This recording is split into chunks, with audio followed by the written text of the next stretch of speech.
Hello to my YouTube viewers. I'm doing this video as a little demonstration of my process. There's multiple ways to do it. Of my process of reloading, and also to comment on a commenter who said, "Oh, you need to get better reloading equipment." I'm sorry, there is absolutely nothing wrong with this Lee press. This is a Frankfurt Arsenal bullet seeder die. These are L.E. Wilson dies with a replaceable shim. What do they call that? I forget what they call it in there. So you can take this end out and there's a piece in there and you can get the exact neck size you need to create this exact tension you need on the bullet. I do have an RCBS Chargemaster back there, but this is a secondary way of doing it.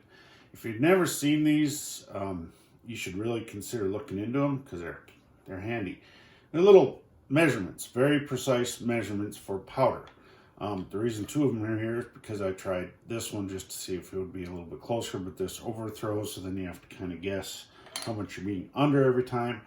And of course, then you trickle charge up to the weight you need using some type of a trickler, either a vibratory one or turn one or whatever you want to do. But anyway, so quickly, and then after that, what I'm going to do is show you my bullet ogive lengths. So there are bullets here. I've weighed these to this is 52 grain burgers for 22-50. These are all exactly 52. They're off screen, but there's several here that are 52.1, and there's a few over here that are 51.9. So I'm just using this little pile. I plan on loading a full box of 100 rounds today. So you take this simply, and it comes up to about 32 every time. And you simply take your vibratory trickler, and you can hit variable high or low. With every powder, not every powder, with different types of powder, whether it's extruded stick or ball powder, depending on what it is, it works better. When I first did a review on that thing, I was having trouble with it because I didn't realize, I thought it would all run the same, but no, it doesn't. Every powder runs a little bit differently through there, and it works well no matter what. Okay, so come on, damn it. I should set this up with the newer one, but it's on my old one. This one drifts by what would that be, 0.0005. That'd be in the 50 thousandths range. I forget what it is, but anyway, it's pretty much zeroed. Like I said, it might be 0.005. But anyway, okay, so the round I just loaded. That one ended up short. Wonder why. Well, okay, I'll be honest, that one ended up short. I don't know why, and I will check the rest of them. So as you can see, it's 2.002. I wanted them at 2.005. But let's check some of these other ones.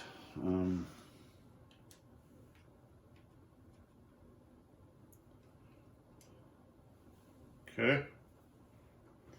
Like I said, she's drifting a little bit at that very last digit, the half digit, 2005. That was just random out of the box. Another one.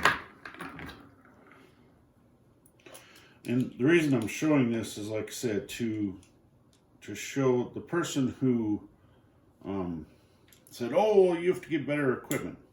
There's nothing wrong with this Lee. Is there better stuff out there? Yes. But this should provide accurate rounds for what I'm trying to do. I want to shoot small game prairie dogs out to about 1,000 yards. If you don't know, that would be a good example of the size of a prairie dog. All right, this thing of powder here. I mean, they're a little bit taller than that, but that's about how big around they are, 3 to 4 inches. They're a fat little critter. especially when they sit there on the ground, and 2.004. So it's not perfect, but I would be hard pressed to believe that any of them get it closer than that. And fine, if somebody does, yeah, this one's a bit off. So like I said, I'm not okay. It's at 2004 again. All right, like I said, these are just random out of the box. And they're not perfect. I'm not saying they are, but you know, and the reason this was on on my video for the Eric Cortina muzzle brake, not the muzzle brake. I'll think of it. The tuner brake. And I was having some trouble on my 243. This is, like I said, this is for my 22-250. Getting a load dialed in. I finally think I found one, but I'm not sure I'm going to keep that rifle anyway. I've since bought and put together a little bit better rifle in 6.5 PRC. I'm really liking that caliber. I'm not going to stop reloading and shooting for 243. I think I'm just going to get rid of that rifle. Because it's just... It's, you know, I like the one I put together a lot better than 6.5. And I might just put together another one, or else I might buy Bergara, because I really like my 22-250 Bergara. But, okay, so...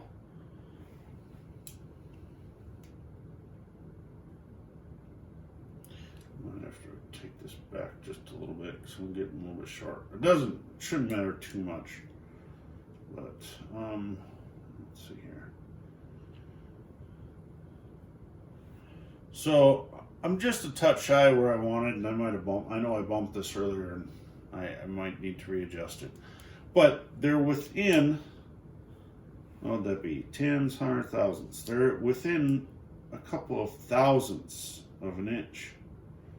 Okay, just to show you. Okay, it's at 0 right now. Okay, so piece of paper I've been using for writing down stuff when I reload. That's piece of paper is 2.5 thousandths.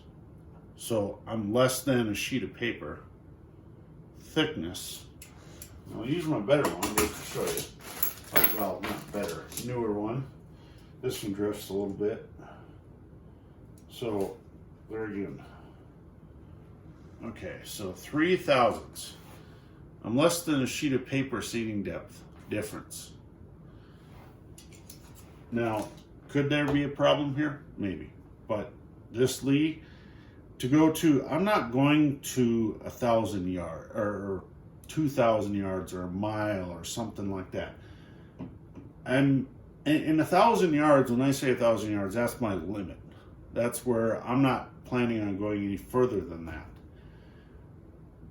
You know, so if I'm wrong, please mention it down in the comments. But I think this press is more than enough. Yeah, I'm considering buying a Frankfurt Arsenal, what do they call that one? Empress, I believe. It's kind of like the Forester, or possibly a Forester, but Frankfurt Arsenal is about $100 less press. And, you know, I've got good dies. I keep everything roughly the same. But some guy complaining, oh, I need to get better press. Well, please explain to me what's wrong with this one. I know this lifts a slight bit. I think you might be able to get that piece of paper underneath there. But it lifts on every one of them. That's the way it works. You have a little bit of give in here. But then look at all the presses. Unless you're doing one of those, I forget what they call them. They're a very specific press. See, I can't even get this, well, barely. If I push it underneath there, I can get that piece of paper underneath there. So, is that possibly? But if it lifts every time I bring the ram up,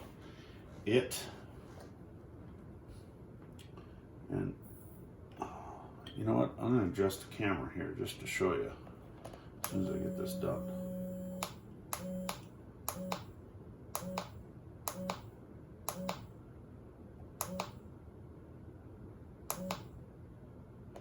Sometimes when you do real slow with this scale likes to drift. So I'm just gonna double check it. Yep, okay, that was fine that time. Just do 35 grains powder. Okay, so I'm gonna zoom in here before I do this.